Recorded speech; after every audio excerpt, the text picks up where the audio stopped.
Hey guys, I'm Bradshaw and welcome to the 2019 Progressive International Motorcycle Show here in Long Beach, California. Now this is the first stop in a series of stops through 2019 and 2020.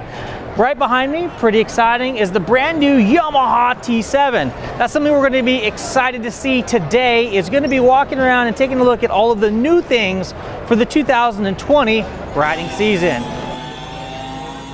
We're going to see new stuff from OEMs such as the Yamaha T7, the new Suzuki V-Strom 1100. Hopefully Honda has the Africa Twin 1100 here as well. It's going to be pretty exciting, so come on with me. I'm going to take you on a quick walk through the show, stopping at neat and exciting events along the way so you can get a closer look. Let's go. I have not had a chance to ride the Niken yet, but it looks like a pretty interesting machine. From what they say, it functions exactly like a sport bike. Like once you're on the bike, you don't even feel that it has two wheels on the front end. But you can ride this thing as hard as you can possibly ride it, and that front end, you're never going to lose traction. Now the 1200's been around for quite a while. It is a big, heavy beast, very similar to that of a BMW R1200 or R1250 GS or the KTM Super Adventures, but brand new for this year, they just came out with the middleweight version. This is a key contender to the KTM 790 Adventure R. Look at this thing. Super skinny as compared to the KTM. Rally setup from the factory. Now the nice part about this bike is it's coming in at just $9,999. So less than $10,000, you're going to be able to get a middleweight adventure bike complete with suspension that's good for off-road. It's got a 21-inch front, an 18-inch rear, and just enough power to get you anywhere that you need to go. Can I sit on it? Is that all right? Absolutely. Sweet, thank you. All right, the brand new Yamaha T7, guys. It's on the Condor there. 2020 model. These turn signals are a bit ridiculous. All right, guys, take a look. This is the standard skid plate that's going to come on the T7. As you can see, it doesn't come with the center stand, but this bike right over here gives us a good idea of what it looks like with their beefy accessory skid plate. And then this is going to be the accessory center stand. I like the fact it's nice and skinny. Bars are at a good height. Windshield height comes in right about the just below the chin, looks like. It's gonna be great for wind protection. We've got little side shields here. They're gonna allow the wind to come up and around. It's kind of nice. Fuel tank here in the center. So when are we expected to be seeing this here in the States? Midsummer next year. Midsummer next year? It'll be a 2021 model. Nice. Beautiful. Thank you, sir. Appreciate it. All right, and let's cruise over to Honda here, see if they have the new Africa Twin out. Oh, there it is. Check it out. This is the first look at the brand new Honda CRF 1100L. Not sure 100 cc's for this year. I'm going to take on a quick walk around of the standard model with DCT and then again the Adventure Sports model. It's coming in close to take a look. So first, and look at the bike, the front fairing's been modified and the windshield is super short as compared to previous models. They're definitely trying to go for more of that rally look rather than adventure bike look.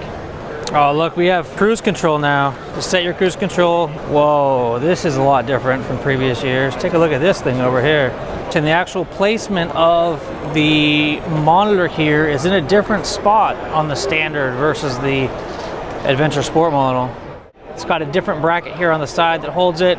We have a shield here at the top, and then the windshield itself comes up significantly taller than that of the standard Africa Twin.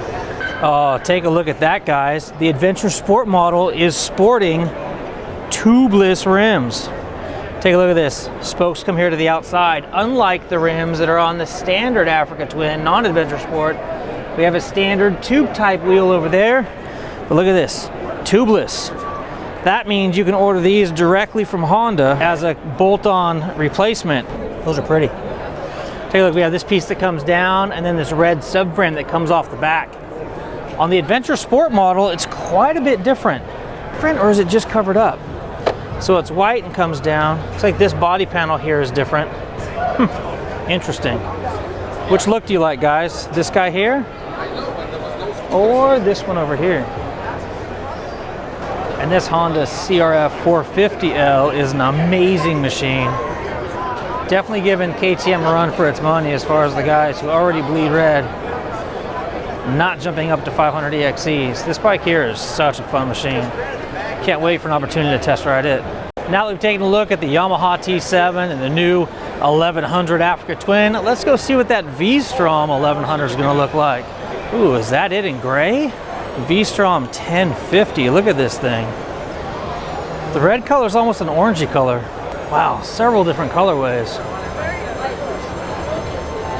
This thing looks beastie.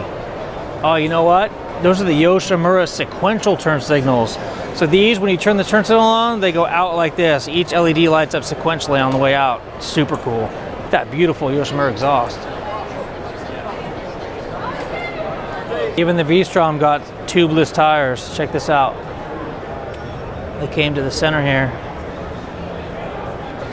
The new Harley-Davidson electric motorcycles. Just gonna fire it up, quote unquote. Basically turn the on switch on.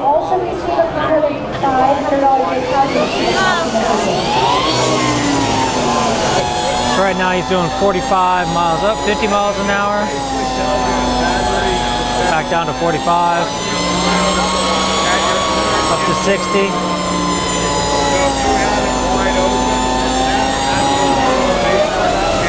Wow, it drops off fast. Oh, there it is, the new Pan America. So prototypish, they got it locked up in a box so no one can see it. But this is what we're looking at here, guys. That one looks pretty cool.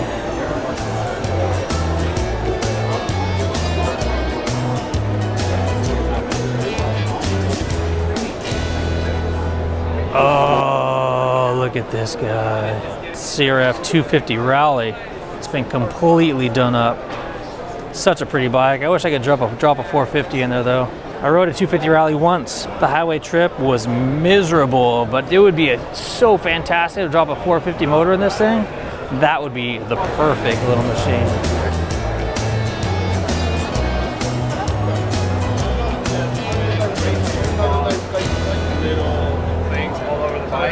That's definitely a lot. Look how wide this R1250 GS is compared to the other adventure bikes I've been looking at. Thank you very much. You're a gentleman. Ridiculous. All right, we can't forget Triumph. See what the new scramblers look like today. I don't know, I think as far as ADV goes, I probably get like 4 different bikes before I got there. But 22. As far as ADV bikes, I probably get 4 different bikes before I chose a Triumph Tiger. Surprised I don't have the new 908 Rally Raid out here in the new sizes. So right now I'm walking through the show with my buddy James Williford. So he currently works for Takaraki, sells all kinds of, well, he basically sells anything that you want, because he will find it. yeah, A ride's the main Everything. brand, right? But yeah, we have like 1,000 brands. There's brake pads, spark plugs, we're talking gear, everything. boots. All right, guys, well, that wraps up our quick walk through the Progressive International Motorcycle Show here in Long Beach, California. This is the end of 2019, beginning of 2020, and we have just walked you around some of the neat new adventure bikes for the 2020 model year. Which one of these neat new adventure bikes do you like the best? I'm curious to hear what your comments or feedback are. I am super excited, or surprised I should say, about that price point of the Yamaha T7 at just $9,999. That is the least expensive of all of the middleweight or even better adventure bikes out there in the marketplace. I'm Bradshaw. Thank you for joining me on this quick little walkthrough of the International Motorcycle Show. Till next time, take care and ride safe out there.